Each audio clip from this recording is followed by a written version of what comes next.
मेरा नाम रितिका है। यह कहानी उस समय की है जब मेरी उम्र 21 वर्ष की थी। मेरी शादी एक पागल लड़के राजीव से करा दी जाती है।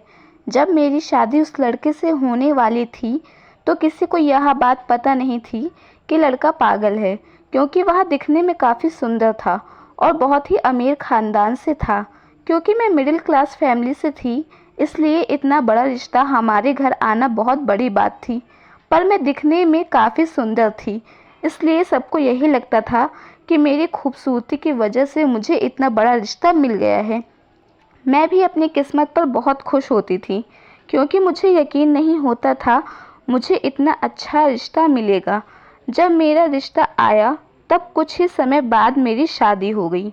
मेरे ससुराल वालों ने बहुत कम समय में ही शादी करने का फैसला किया था।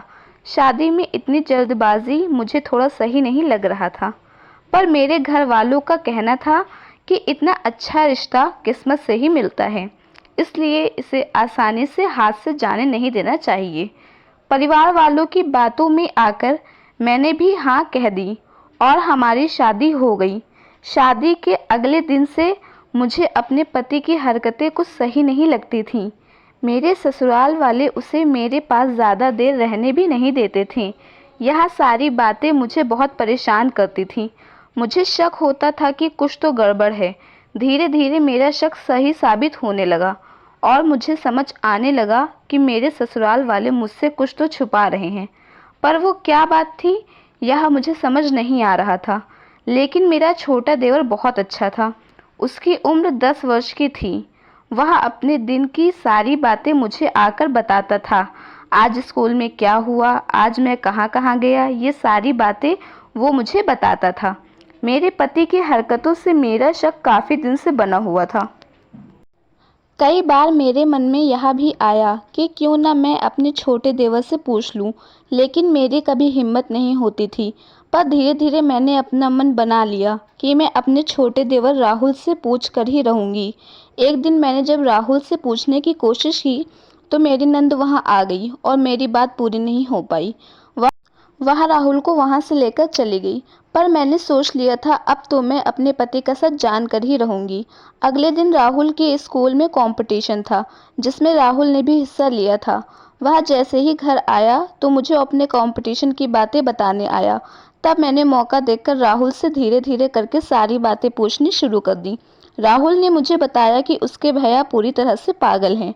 मैंने राहुल से उसकी इस हालत की वजह पूछी तो उसे इस बारे में घर वालों ने कुछ खास नहीं बताया था और वह बात वहीं पर ख़त्म हो गई। मुझे अपने ससुराल वालों पर बहुत गुस्सा आ रहा था, क्योंकि उन्होंने इतनी बड़ी बात मुझसे छुपाई थी और मेरे साथ इतना बड़ा छल किया था, जिसके लिए मैं उन्हें कभी भी माफ़ नहीं करना चाहती थी।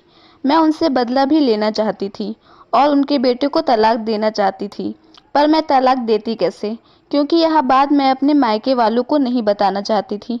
मुझे पता था अगर ये बात फैल जाएगी तो मेरे माँ बाप की पूरी इज्जत मिट्टी में मिल जाएगी। जिस लड़की की इतनी शान शौकत के साथ शादी की, उसका पति पागल है। पूरे रिश्तेदार मेरे परिवार की हंसी उड़ाते, क्योंकि इतना बड़ा रिश्ता आने पर मेरे काफ़ी रिश्तेदार मेरी किस्मत पर जल रहे थे कि आखिर ऐसे मिडिल क्लास लड़की को इतना अच्छा ससुराल कैसे मिल गया। अगर उन सबको सच्चाई का पता चल जाता तो वे मेरे परिवार को ताना देने का एक भी मौका नहीं छोड़ते। इसलिए कुछ दिन तो मैं शांत रही, पर मेरे अंदर गुस्सा भरा हुआ था। मैं किसी ऐसे मौके का इंतज़ार कर रही थी कि मैं अपना बदला ले पाऊँ। कहाँ मैं इतनी सीधी सी साधारण परिवार की लड़की थी, लेकिन ऐसे धोखे के कारण मेरा स्वभाव बिल्कुल बदल गया था और इसीलिए मैंने अपने पति की जासूसी करनी शुरू कर दी। मैं उसकी सारी हरकतों पर बहुत ज़्यादा ध्यान देती थी कि वो कब क्या करता है, और ऐसे ही एक दिन मैंने अपने पति का पीछा करना शुरू कर दिया। मुझे समझ नहीं आ रहा था कि आखिर ये पागल जा कहाँ रहा है। उस समय मुझे वह बिल्कुल नॉर्मल लड़कों की तरह लग रहा था, जैसे वो बिल्कुल ठीक हो। और मैंने देखा कि उसकी तो एक प्रेमिका है।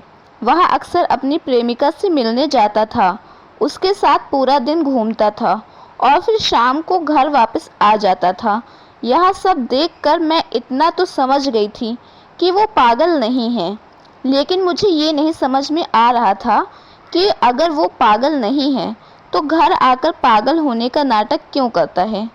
आखिर मैं उसकी पत्नी थी, इसलिए मैंने उससे पूछने पर वो फिर से पागलों की तरह हरकतें करने लगा। मैंने उसे सब सच सच बता दिया कि मुझे उसका सच पता चल गया है। इतने में मेरी सास भी वहां आ गई। उसने सब सुन लिया था। मजबूर होकर मेरे पति को सब सच बताना पड़ा। उसने बोला वह पढ़ाई में काफ़ी कमज़ोर था और घर वाले उस पर पढ़ाई का बहुत दबाव डालते थे। उसके मना करने पर भी उसकी माँ ने उस पर अपने बाप का बिजनेस ज्वाइन करने का दबाव डाला था। उसका घर के बिजनेस में कोई इंटरेस्ट नहीं था और घर वालों को हमारे प्यार के बारे में पता चल गया था। रिया और मैं शादी करना चाहते थे, लेकिन माँ रिया को बिल्कुल भी पसंद नहीं करती थी क्योंकि वह मुंह पर जवाब देने वाली लड़की थी। घर वालों ने उसका जीना हराम कर रखा था, इसलिए उसने ये नाटक किया। उसके पागलपन की वजह से अब कोई भी उस पर कोई दबाव नहीं देता था और वो खुशी खुशी अपनी प्रेमिका रिया से मिलता था और किसी को उस पर शक भी नहीं होता था। वो ये शादी नहीं करना चाहता था, लेकिन अगर वो मना करता तो घर वालों को उसका सच पता चल जाता। उसके पागलपन वाली हरकतों से उसकी ज़िंदगी बिल्कुल आराम से कट रही थी क्योंकि उसे घर के बिजनेस में भी नहीं जुड़ना पड़ा। मुझे अपने पति पर भी बहुत गुस्सा आ रहा था क्योंकि वो अपने स्वार्थ के लिए मेरे साथ गलत कर रहा था और मेरा वक्त भी बर्बाद कर रहा था। और मुझे मेरे ससुराल वालों पर भी बहुत गुस्सा था कि उन्होंने ज़बरदस्ती अपने बेटे को परेशान किया और अब अपने स्वार्थ के लिए उसकी शादी मुझसे करा दी ताकि उनकी इज्जत बनी रहे। अब बात मेरे स्वाभिमान की थी और वहाँ देर तक रुकना मेरे स्वाभिमान के खिलाफ था। इसलिए मैंने अपने पति से तलाक ले लिया ताकि वो भी अपनी ज़िंदगी अपने हिसाब से जिए। इन सब में रिया के साथ भी गलत हो रहा था क्योंकि रिया को हमारी शादी के बारे में नहीं पता था। मैंने सारा सच जाकर रिया को बता दिया। राजीव का असली चेहरा जानने पर रिया ने राजीव को छोड़ दिया और राजीव को उसके किए की सज़ा मिली और उसके परिवार वालों ने जो गलत किया उन्हें उसकी भी सज़ा मिली क्योंकि मेरे तलाक वाली बात पूरे परिवार में फैल चुकी थी। मैं अपने घर वापस आ गई और मैंने अपने माता पिता से माफ़ी मांगी क्योंकि मैं गलत नहीं सह सकती थी। मेरे माँ बाप मेरे इस फैसले से सहमत थे और अब मैंने काम करना शुरू कर दिया था। अब मैं अपने परिवार के साथ खुशी खुशी रहने लगी थी।